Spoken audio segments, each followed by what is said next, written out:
Spéciale élection départementale sur Sensation Normandie.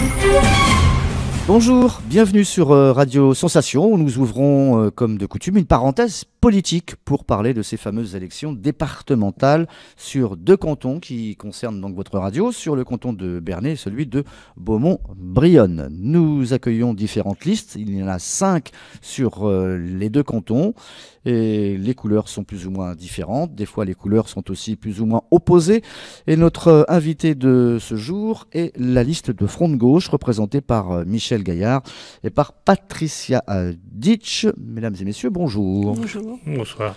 La petite question tout d'abord, la politique c'est venu comment? Par hasard? Par une conviction familiale? Question qu'on peut poser à Michel. Ça fait longtemps déjà qu'on milite ou c'est... Oui, je milite depuis les années 80. Je suis d'un milieu modeste et ouvrier. J'ai vu mon père lutter. J'avais un grand-père qui était un cheminot à la trappe. Et lui m'a éduqué dans la lutte de faire connaissance avec les syndicats, et c'est comme ça que, après ma vie de scolarisé, quand je suis devenu actif, je suis rentré d'abord à la CGT, et puis après j'ai milité ailleurs. D'accord, vous êtes sous les couleurs du Parti communiste, on peut le dire? Oui, bien sûr. Et vous êtes un militant actif ou maintenant vous êtes plus en retrait?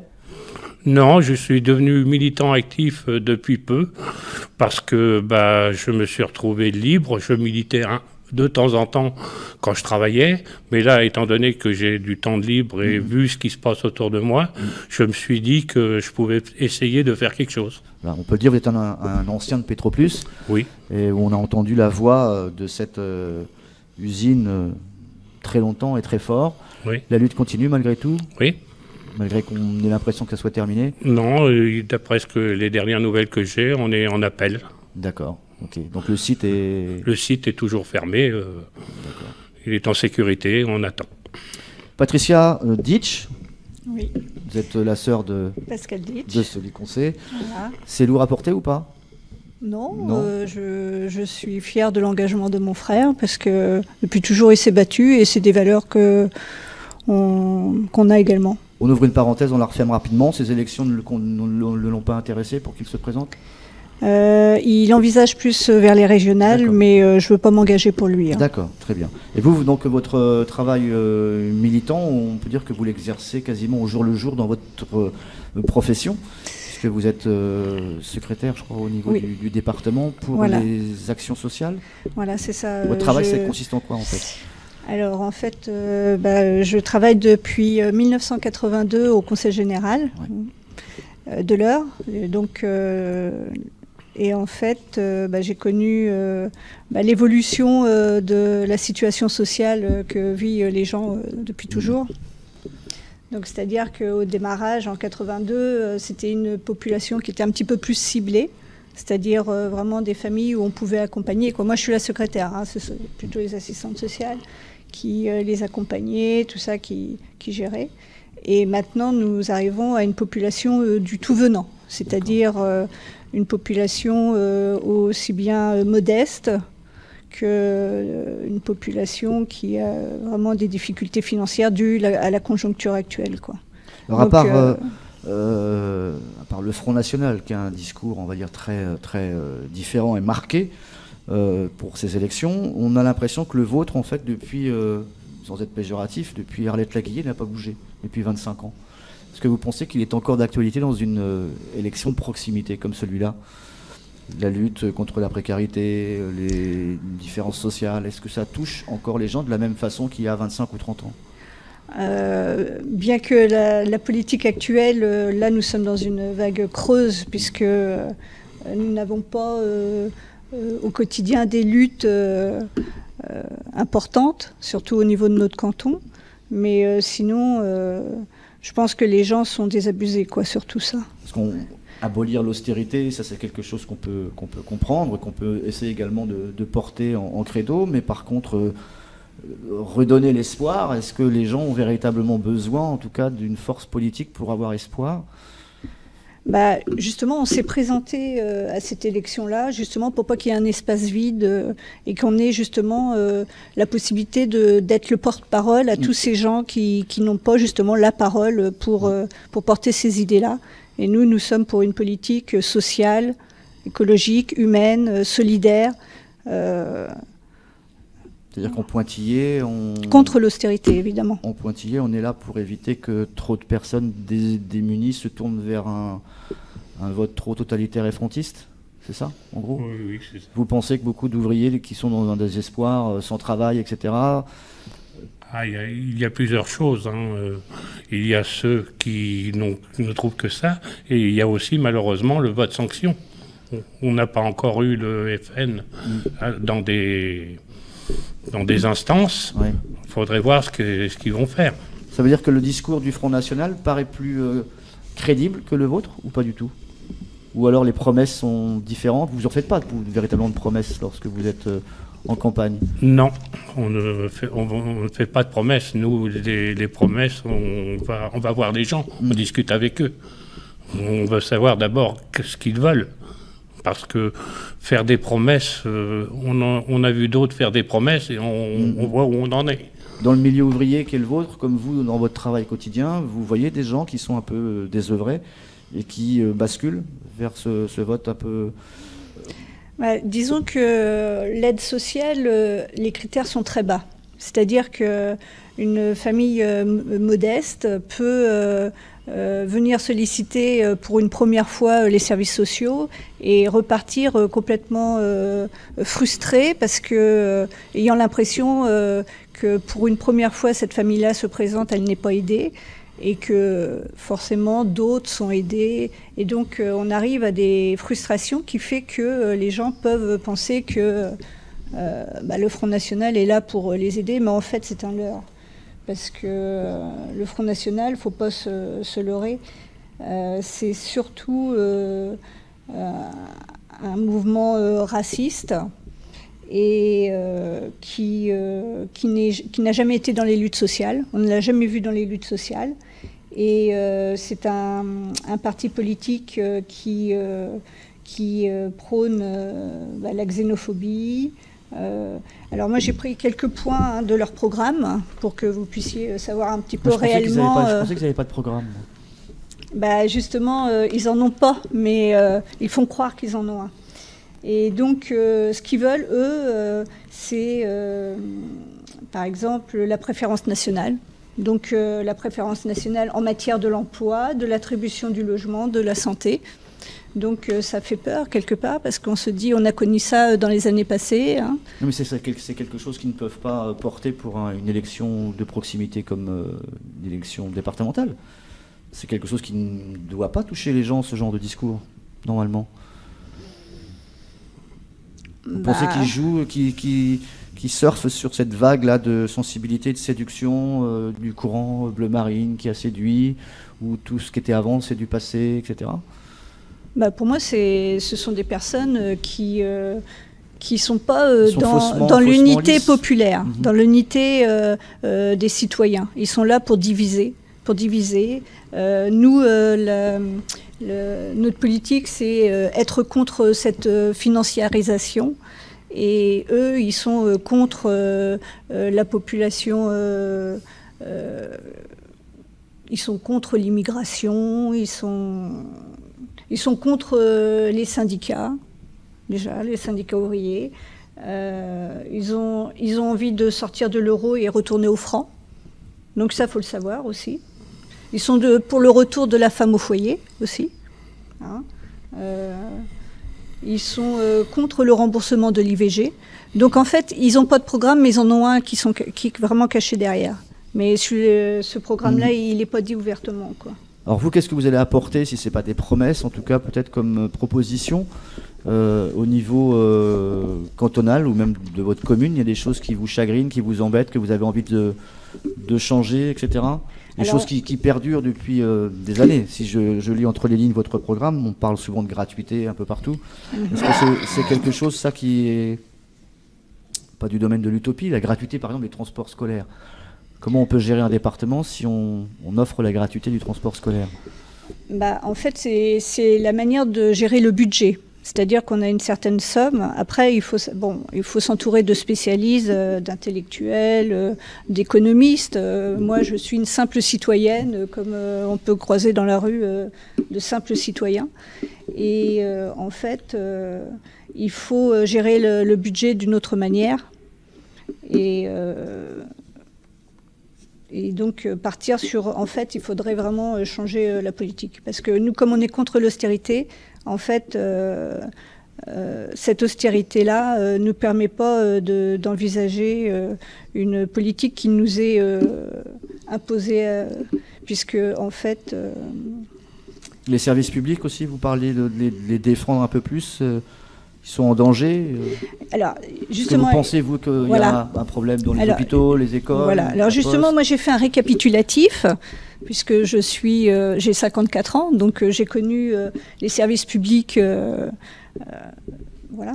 Et donc, j'ai fait un récapitulatif de tous les services de proximité, les services de proximité qui ont été supprimés auprès de nous. Alors, dans le canton, par exemple. Alors, on a la gendarmerie, on a la poste, on a le service social PMI, on a le trésor public, on a la Banque de France, on a l'hôpital aussi, la SNCF, les écoles, le développement de la culture, qui est de plus en plus diminué. Là, on n'a pas supprimé la poste, par exemple, dans votre canton aussi? Bon, dans le canton futur, mais dans le canton qui n'est pas encore après les élections, voilà, c'est ça. Voilà. C'est-à-dire qu'il y avait, par exemple, à Montreuil-l'Argillet, il y avait une poste, elle a été supprimée, les postiers sont partis sur Broglie. Sur Thiberville, je crois aussi, les postiers, ils sont partis sur Bernay au niveau du tri. Bon, je ne connais pas tous les détails. La Banque de France, par exemple, à Bernay, elle a été supprimée. Et nous, par exemple, nous voyons des personnes en difficulté par rapport à des dossiers de surendettement. C'est tout un problème. Il n'y a plus qu'une permanence. Sur Bernay, il y a une permanence. Voilà. Mais avant, il y avait la Banque de France. La Banque de France, elle sert pour deux choses, soit pour changer son argent ou alors pour le surendettement. Voilà, exactement. L'hôpital, l'hôpital, on sait que les services... ça va mal, l'hôpital? Voilà. Tout le monde le sait, en fait, que tout va mal. Après, il y a tous les détails. On pourrait passer des heures à parler de tout ça, mais les gens, ils savent bien que ça va mal. Vous parlez aussi dans votre programme, éventuellement, d'un souci de communication cohérent sur le territoire. Vous pensez que ça isole un peu les gens de ne pas avoir de moyens de transport? Quand je parle de maillage territorial, comme vous le dites, c'est quoi? C'est qu'il y a un souci de transmission entre les petites communes entre elles. On ne peut pas avoir le train partout, mais qu'est-ce qui manque? Déjà, dans tout le sud du département, il manque vraiment du transport, un élargissement des transports en commun, des arrêts de bus. Pour aller sur Bernay, sur Brionne, Ponteau-de-Mer? Voilà, c'est ça, exactement. On a très peu de transports en commun. Les personnes pour se déplacer, s'ils n'ont pas de véhicule, ou s'ils ont un véhicule, admettons pour aller travailler ou pour aller faire une formation, ils n'arrivent plus à payer leurs frais d'essence ou l'usure de la voiture. Donc c'est quoi alors qu'il faut rajouter des lignes supplémentaires? Rajouter des lignes supplémentaires. Ça c'est de la compétence du département, vous pensez? Jusqu'à présent. Ouais. Après le transport, tout ça va revenir peut-être à la région. D'accord. Mais en fait, on est sur des départementales. On ne sait même pas les compétences que vont avoir les départements. On le saura sûrement vers le 10 mars. C'est-à-dire qu'en fait, on est sur une élection... En pleine élection, on risque de supprimer des compétences au département, comme les routes, par exemple. Voilà, c'est ça. Les écoles, non, enfin les collèges resteront... En fait, la population, en fait, elle ne sait pas qu'est-ce qu'ils sont en train de faire. Et ça, c'est très grave au niveau de la démocratie. Parce qu'en fait, tout se joue à cercle fermé. Et nous, on est là et on ne sait pas ce qui va se passer. Alors, on se pose beaucoup de questions. Et c'est peut-être aussi pour ça que les gens, du coup, il y a beaucoup d'abstentionnisme. parce que les gens ils sont plus impliqués dans la vie locale, et qui plus est, si on supprime tout et si on élargit vers les régions et tout ça, je crois qu'on va encore éloigner davantage la population de tout ce qui est proximité. Donc nous arrivons à l'isolement social de la population. Dans votre discours, on sent peut-être une hostilité à cette grande région normande ou pas du tout? Qu'est-ce que vous en pensez? Que la Basse et la Haute-Normandie soient réunis, ça ne va pas arranger les choses? Bon, une région, c'est pas mal, mais... Ça risque d'isoler un peu plus peut-être certaines personnes? En fait, tout est en train de se faire, mais on n'est pas vraiment au parfum, si je peux m'exprimer ainsi. Vous dites en fait qu'on vous cache beaucoup de choses. Enfin, qu'on cache beaucoup de choses à la population. On ne nous dit pas encore toutes les choses. Puisque là, on est sur des élections. En fait, on ne sait même pas les compétences. Vous devinez des choses, mais on ne les dit pas ouvertement. On dit pas ouvertement, et comme disait Patricia, on se présente, mais on ne sait pas encore quelles sont les compétences du département. Donc vous ne savez pas ce que vous devez défendre, en tout cas, pour le moment. C'est pas évident. Nous, on sait ce qu'on veut défendre, mais maintenant, à savoir ce qui va se... Les écoles resteront toujours dans le département, les collèges? Alors justement, les collèges, on se pose la question, est-ce que ça va revenir à la région? Alors qu'on sait qu'un collège, c'est quand même c'est ce qu'il y a de vivant dans un village. Par exemple, le collège de Broglie, ils sont en train de penser de le supprimer, alors que... Ils veulent le supprimer ou ils veulent le déplacer un peu plus loin? Ils veulent le déplacer, mais toute la population qui se rendait à l'école, admettons, je pense à Montreuil-l'Argilais, ils allaient au collège à Broglie, déjà ils avaient au moins 12 km. Maintenant, ils seront soit obligés de changer de région, si ça se trouve, pour avoir un collège le plus proche, ou soit... c'est illogique. Tout est illogique. On arrive à un point où on désocialise la société française. Au niveau des campagnes, le discours que vous portez, vous, est-ce qu'il est bien entendu dans le milieu agricole, etc. Est-ce que vous êtes conscient d'avoir des fois une oreille pas très ou pas suffisamment attentive? Alors justement, nous, on essaye justement d'avoir une oreille attentive. Et nous sommes pour un développement de l'agriculture de proximité, c'est-à-dire que... Pour le bio aussi, c'est ça, non? Le bio... Oui, bio produit par les fermiers locaux. Et que leur production puisse être ensuite comme consommée... pour la gratuité des cantines, fournie par les producteurs locaux. Que les agriculteurs fassent, mettons, des fruits et légumes consommés dans la cantine du coin. Voilà, c'est ça. Et qu'est-ce que ça va changer, ça, des circuits courts. Des circuits courts d'exportation, effectivement, vous avez raison. Faire travailler justement le local. Parce qu'en fait, l'emploi viendra du local. C'est-à-dire que si on veut que l'emploi reprenne, il faut faire travailler. Alors déjà, la collectivité locale, elle fait travailler en principe, en principe, elle doit investir pour donner justement de l'emploi à sa population. Voilà, c'est ça. Mais si on n'a pas de logement, etc., c'est difficile d'attirer les gens sur le territoire. Si on est en manque de logement, si les écoles ferment, ça va être compliqué, quoi. Justement, il faut créer de l'emploi de proximité pour que justement on puisse relever la tête, quoi. De toute façon, on n'a pas le choix, hein. Il va falloir se battre pour que on puisse travailler proche de son domicile. On élargit au niveau. On fait pas travailler le local. On fait pas travailler le local. Ça, c'est le grand regret que vous avez, ça. C'est par là que la création d'emplois se fera, hein. Par l'écologie aussi, les circuits courts. Faudrait développer tout ce qui est... En fait, de porter un discours de plus porter, en tout cas, les politiques sur l'humain, plutôt que sur... Oui, plus sur la finance. Plus social que financier, oui. Ça, c'est un message que vous allez porter pour les élections qui viennent. Est-ce que vous avez des réunions publiques qui vont se décider? Oui, nous allons... La prochaine, ça sera... Vous avez une date? On n'a pas encore décidé de date, mais prochainement. Le temps qui nous est imparti s'achève. Merci de nous avoir accordé un peu de votre temps au micro de Radio Sensation Normandie pour ces élections départementales. Michel Gaillard et Patricia Ditch, merci. Bon courage pour la suite. Alors je remercie à tous ceux qui vont nous écouter et de la simplicité de la manière dont on s'exprime, parce que en fait on n'est pas des politiciens professionnels. Voilà, merci. Au revoir. À bientôt. Spéciale élection départementale sur Sensation Normandie.